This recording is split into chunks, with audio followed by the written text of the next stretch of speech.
Netaji Subhash open university UG এবং BDP অ্যাসাইনমেন্টের exam already শুরু হয়ে গিয়েছে। এই ভিডিওতে মূলত তোমাদের বাংলা বিষয়ের AEBG 11 পেপারের অ্যাসাইনমেন্টের প্রশ্ন ও উত্তর নিয়ে আলোচনা করব। তোমার কোন বিষয়ের কোন পেপারের অ্যান্সার প্রয়োজন অবশ্যই কমেন্টে জানিও, খুব তাড়াতাড়ি দেওয়ার চেষ্টা করব। এছাড়া যারা এই চ্যানেলে নতুন অবশ্যই চ্যানেলটিকে সাবস্ক্রাইব করে রাখবে। প্রথম প্রশ্নটি হলো, হিন্দু কলেজ কবে প্রতিষ্ঠিত হয়? উত্তর হলো 1817 সালে। 2 নম্বর প্রশ্নটি হলো, কোন লিপি থেকে বাংলা লিপির উদ্ভব? উত্তর হলো কুটিল লিপি। 3 নম্বর প্রশ্নটি হলো, স্বপ্নলব্ধ ভারতের ইতিহাস কে রচনা করেন? উত্তর হলো ভূদেব মুখোপাধ্যায়। 4 নম্বর প্রশ্নটি হলো, লাইব্রেরি প্রবন্ধটি কোন গ্রন্থের অন্তর্গত? উত্তর হলো বিচিত্র প্রবন্ধ। 5 নম্বর প্রশ্নটি হলো, ভারতবর্ষীয় উপাসক সম্প্রদায় গ্রন্থটি কে রচনা করেন? উত্তর হলো অক্ষয় কুমার দত্ত।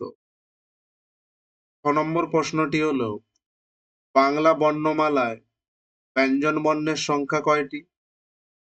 উত্তর হলো 40টি। কোনো শিক্ষার্থী চাইলে আমাদের এক্সপিরিয়েন্স শিক্ষক দ্বারা তার অ্যাসাইনমেন্ট সাবমিট করিয়ে নিতে পারে, অথবা আমাদের কাছ থেকে অ্যাসাইনমেন্টে আসা প্রশ্নের হুবহু উত্তরপত্র নিয়ে বাড়িতে বসে নিজের মোবাইল, কম্পিউটার বা ল্যাপটপের মাধ্যমে খুব সহজেই তার অ্যাসাইনমেন্ট সাবমিট করতে পারে। 7 নম্বর প্রশ্নটি হলো,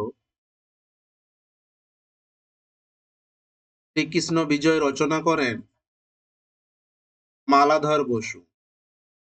তস্কর শব্দটি কোন সন্ধিজাত নিপাতনে সিদ্ধ?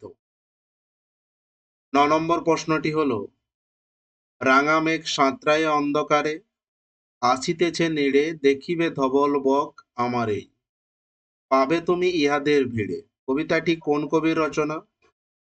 জীবনানন্দ দাশের রচনা। লাস্ট যে প্রশ্নটি রয়েছে, যে ভিন গ্রহের জীবের সঙ্গে বন্ধু বাবুর আলাপ হলো তার নাম কি? অ্যাং। এছাড়াও তোমার কোন পেপারের উত্তর প্রয়োজন অবশ্যই কমেন্টে জানিও। যদি ভিডিওটি ভালো লেগে থাকে অবশ্যই লাইক, কমেন্ট, শেয়ার করে দিও এবং সাবস্ক্রাইব করে রেখো। Thanks for watching.